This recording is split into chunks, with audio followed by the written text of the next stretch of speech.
Iran पर Israel अचानक से हमला कर देता है और उसके मुख्य ठिकानों को निशाना बनाता है।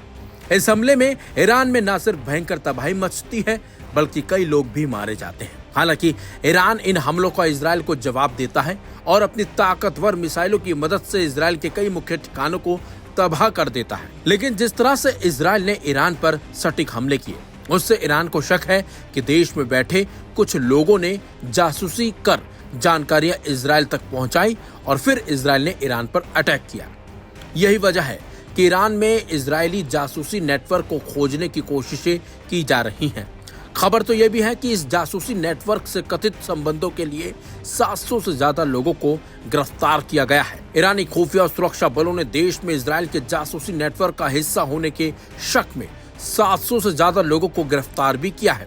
ईरान की फार्स समाचार एजेंसी और राज्य से संबंध नूर न्यूज की रिपोर्ट है कि संदिग्धों को ईरान के साथ इजराइल के 12 दिवसीय युद्ध के दौरान गिरफ्तार किया गया था। ईरान पर इजराइल के सैन्य हमले में एक अभूतपूर्व इजरायली खुफिया अभियान भी शामिल था, जिसमें उच्च पदस्थ सैन्य अधिकारियों और प्रमुख परमाणु वैज्ञानिकों की हत्याएं शामिल थी। ईरानी सरकार की तरफ से की गई पिछली सामूहिक गिरफ्तारियों की मानवाधिकार समूह की ओर से उचित प्रक्रिया की कमी के लिए आलोचना भी की गई है। Aim right, achieve big. At KR Mangalam University, we provide you the platform to turn your dreams into reality.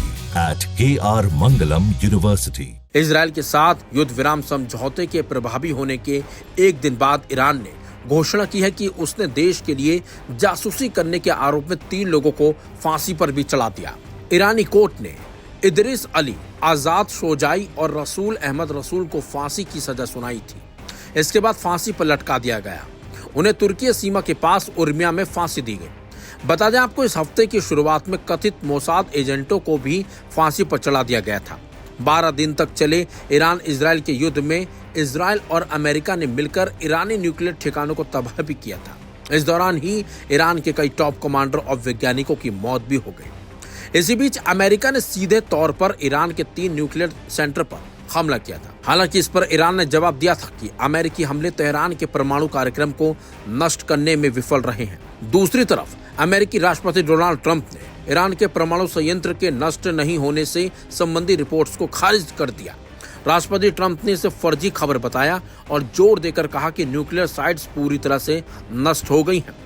Trump ने बुधवार को ट्रूथ सोशल पर लिखा, फर्जी खबर। CNN ने न्यूयॉर्क टाइम्स के साथ मिलकर इतिहास के सबसे सफल सैन्य हमलों में से एक को नीचा दिखाने की कोशिश की है। माना जा रहा है कि अभी भी ईरान में ऐसे लोगों की तलाश चल रही है जो ईरान के खिलाफ काम कर रहे हैं, यानी जासूसी का। फिलहाल ईरान उन लोगों को तलाश रहा है जिन्होंने उसके साथ गद्दारी की है।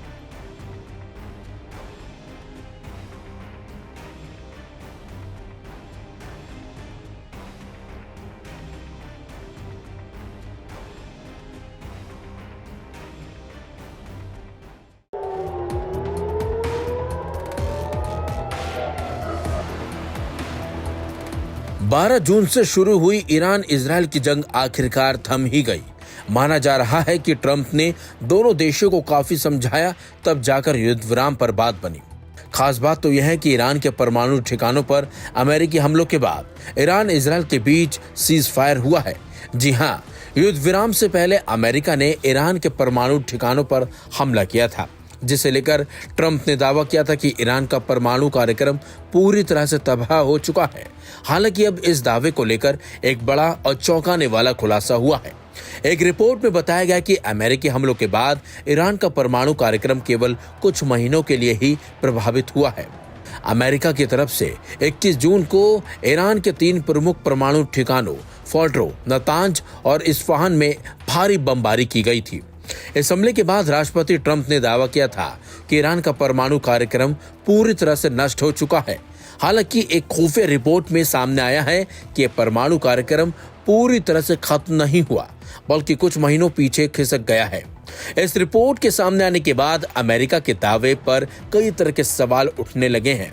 रिपोर्ट में खुलासा हुआ है कि फोर्डो, नतांज और इस्फहान में स्थित परमाणु ठिकानों को नुकसान तो पहुंचा है, लेकिन वो नष्ट नहीं हुए हैं। जंग की शुरुआत के साथ ही अमेरिका ने साफ कर दिया था कि वो ईरान को परमाणु हथियार बनाने नहीं देगा। इसके साथ साथ अमेरिका खुले तौर पर इजराइल के साथ खड़ा होता नजर भी आया। इसके साथ ये भी साफ हो गया था कि इस जंग में किसी भी समय अमेरिका कूद भी सकता है, और वही हुआ। जी हाँ, यही वजह है कि ईरान ने भी सतर्कता बरती। हमले से पहले जिन जगहों पर परमाणु कार्यक्रम चल रहे हैं, वहां से यूरेनियम हटा लिया गया था।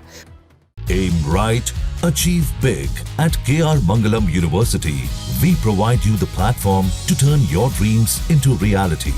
At KR Mangalam University.